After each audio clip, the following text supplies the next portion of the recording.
Good morning, good evening जब भी आप ये वीडियो देख रहे हैं। हम हिस्ट्री क्लास 12th का चैप्टर 1 और चैप्टर 2 तो कर चुके हैं।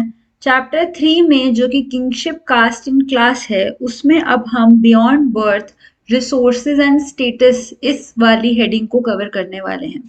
So hello and welcome to success mindset channel. अगर आप चैनल से फर्स्ट टाइम जुड़ रहे हैं तो वीडियो को लाइक करना और चैनल को सब्सक्राइब करके बेल आइकन क्लिक करना मत भूलिएगा, क्योंकि हमारा कमिटमेंट है आपको हिस्ट्री क्लास 12th की बुक्स लाइन बाय लाइन समझाना।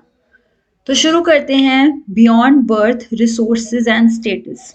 इसमें हम देखेंगे कि कैसे जो अलग अलग कैरेक्टर जैसे कि स्लेव्स हो गए, लैंडलेस एग्रीकल्चरल लेबरर्स हो गए, हंटर गैदरर, ये सब सोशल एक्टर्स हैं different parts of the sub continent, और इन सब के कुछ एक्सेस है, चाहे वो स्लेव है, किंग है, उन सबका कुछ एक्सेस है इकोनॉमिक रिसोर्सेज में। तो इसका फर्स्ट सब हेडिंग है gendered access to property. Gendered access मतलब मेल और फीमेल का एक्सेस प्रॉपर्टी पे कितना था। अगर आप महाभारत की बात करें तो महाभारत में दो कजिन्स के बीच में लैंड और पावर, इन दो बातों के लिए लड़ाई हुई थी। दो कजिन्स कौन थे? कौरव्स और Pandav. Draupadi sorry Duryodhana invited Yudhishthira for the game of dice, चौसर जिसे कहते हैं। Later on, who was deceived by his rivals take his gold, elephants, chariots, जो कि युद्ध में लेके जाते हैं, चैरियट होते हैं, जैसे कि अर्जुन के चैरियट बने थे कृष्ण जी। स्लेव्स, गुलाम, अपनी पूरी की पूरी आर्मी, अपने ट्रेजरी, राज्य, प्रॉपर्टी, ब्रदर्स और खुद को और अपनी मतलब सब चीजों को वो हार गए थे। लास्ट में उन्होंने अपनी वाइफ को भी स्टेक पे लगाया था और वो उन्हें भी हार गए थे। कौन? पांडव के जो सबसे बड़े बेटे थे या पांडवों में सबसे जो एल्डर थे, युधिष्ठिर, उन्होंने चौसर में इन सब चीजों को हरा दिया था या हार गए थे। Issue of ownership for grounded in stories such as this one also figures Dharma Sutras and Dharma Shastra. इस तरीके की स्टोरीज आपको धर्म सूत्र और धर्मशास्त्र, जो कि हम शुरू से पढ़ते आ रहे हैं, ब्राह्मण्स ने जो रूल्स और नॉर्म्स लिखे थे, इस तरीके की स्टोरीज हमें उनमें भी दिखती हैं।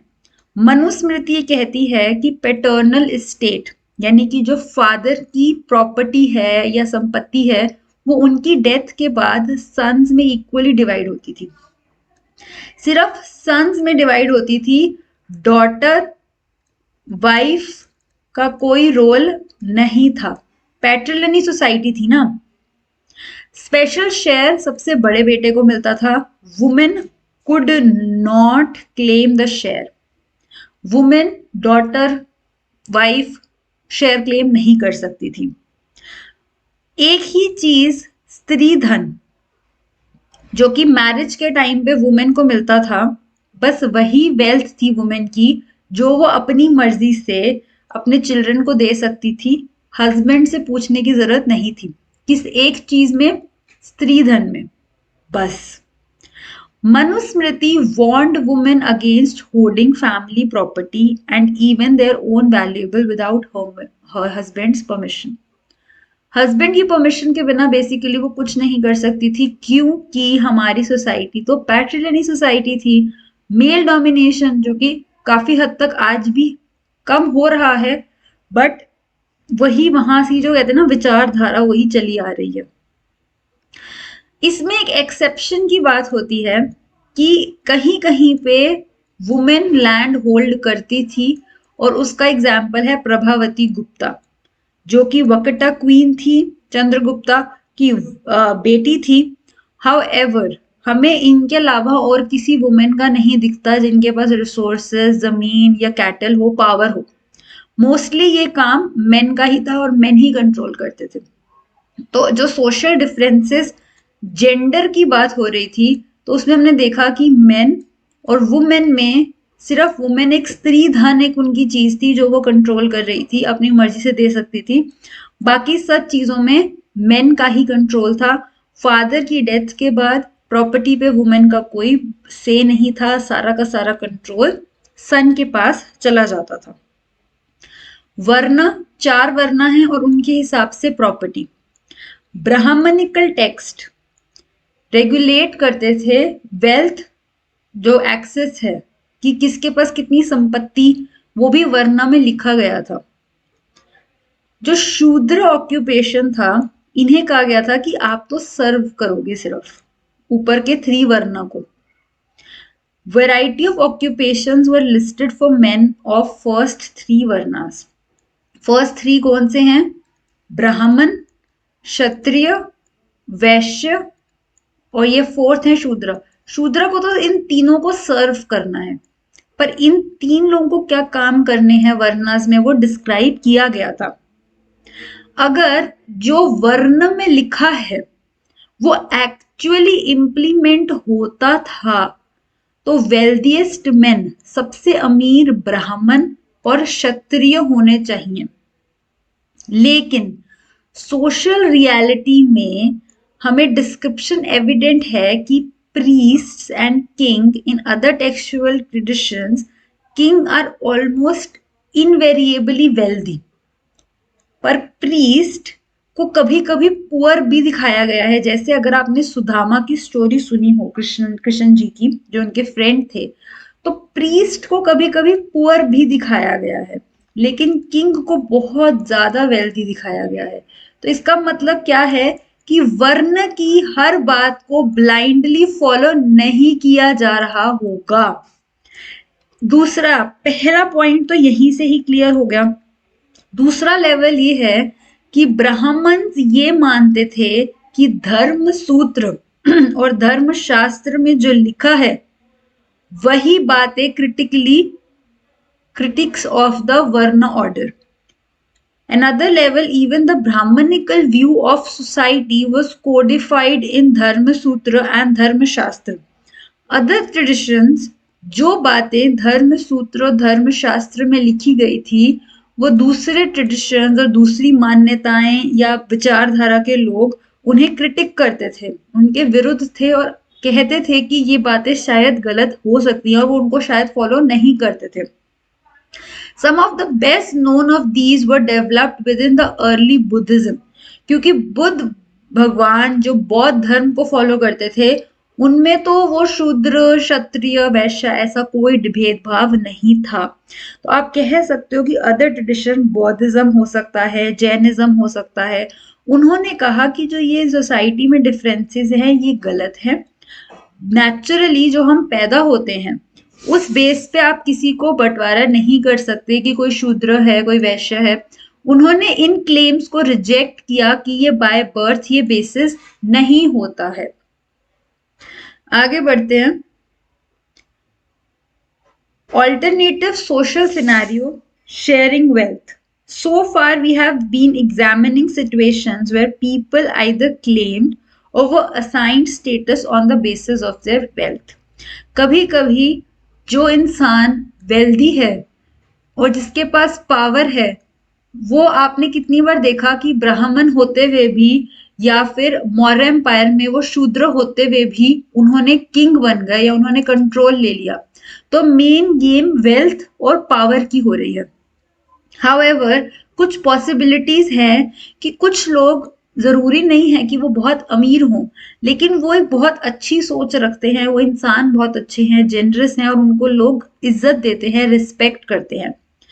सिंपली वो उनकी वेल्थ है एक तरीके से जो उनको इज्जत मिली है।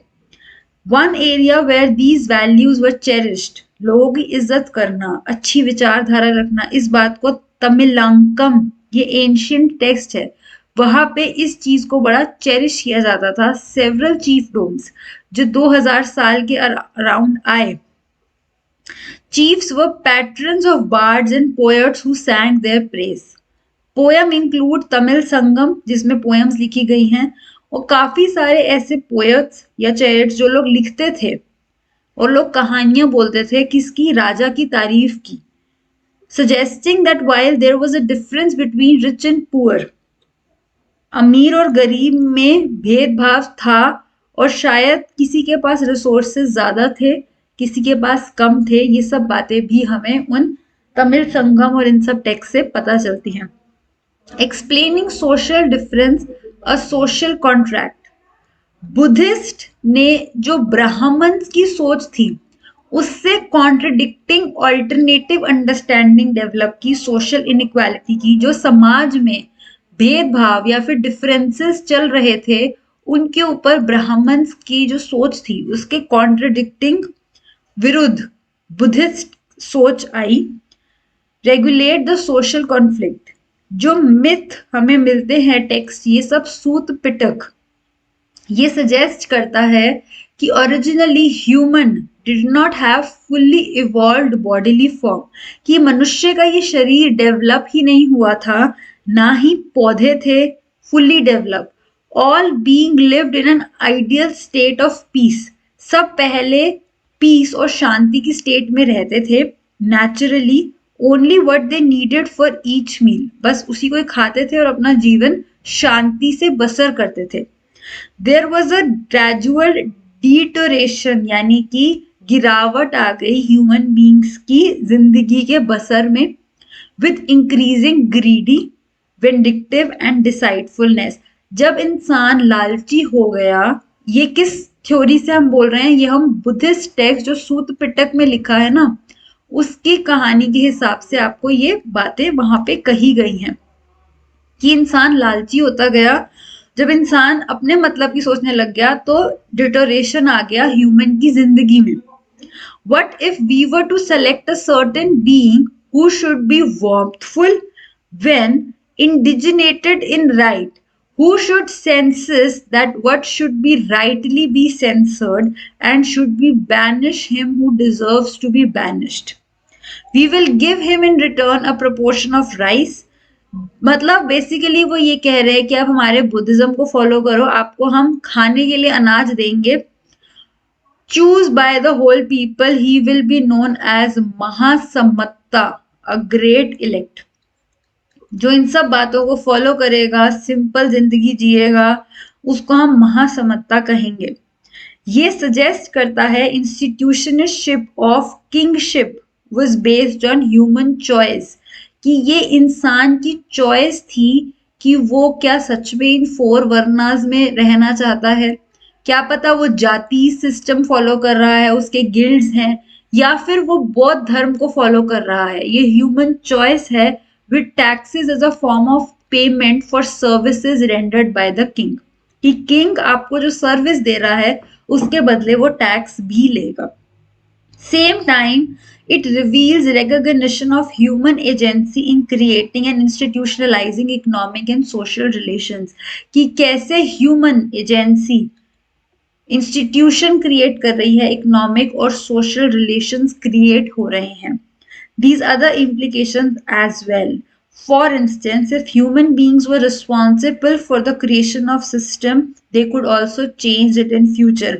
अगर 4 वर्ना या फिर अगर कोई भी सिस्टम, जैसे किंग टैक्स ले रहा है फॉर एग्जाम्पल, तो किंग आज सपोज 10% टैक्स ले रहा है, किंग का मन कल बदल गया, उसने 12% टैक्स लेना शुरू कर दिया। तो ऐसे ही जो रूल्स इंसान बनाता है या सिस्टम इंसान बनाता है, चाहे ऊंच नीच का है या वुमेन को लैंड नहीं मिलेगा, बाद में हमने आज अगर देखा जाए तो अब वुमेन को इक्वल एक्सेस मिलता है फादर की प्रॉपर्टी में, डॉटर को या वाइफ को। तो फ्यूचर में चीजों को चेंज भी किया जा सकता है। अब हम आगे देखेंगे, क्योंकि महाभारत से रिलेटेड ये पूरा कॉन्सेप्ट चल रहा है, तो हिस्टोरियंस और महाभारत, जैसे कि हमने स्टार्टिंग में पढ़ा कि काफी सारे वर्सेस और हमें रीजन के हिसाब से वेरिएशन मिला है महाभारत के टेक्स्ट में। तो इसे किस तरीके से हैंडल किया गया, हैंडलिंग टेक्स्ट में हम ये वाला पार्ट कवर करेंगे। आई होप आपको ये वाला टॉपिक समझ आए होंगे। अगर आपको कोई भी डाउट हो तो आप मुझसे कमेंट बॉक्स में पूछ सकते हैं, मैं आपकी क्वेरी को सॉल्व करने की पूरी कोशिश करूंगी। अगर आपको वीडियो अच्छी लगी तो वीडियो को लाइक करके चैनल को सब्सक्राइब करना मत भूलिएगा। सब्सक्राइब करके साइड में एक बेल आइकन को क्लिक कर लीजिएगा, ऑल नोटिफिकेशन को, ताकि आपको नेक्स्ट वीडियोस की अपडेट भी मिलती रहे। तब तक के लिए अब मिलते हैं अगली वीडियो में। तब तक के लिए keep learning and keep growing.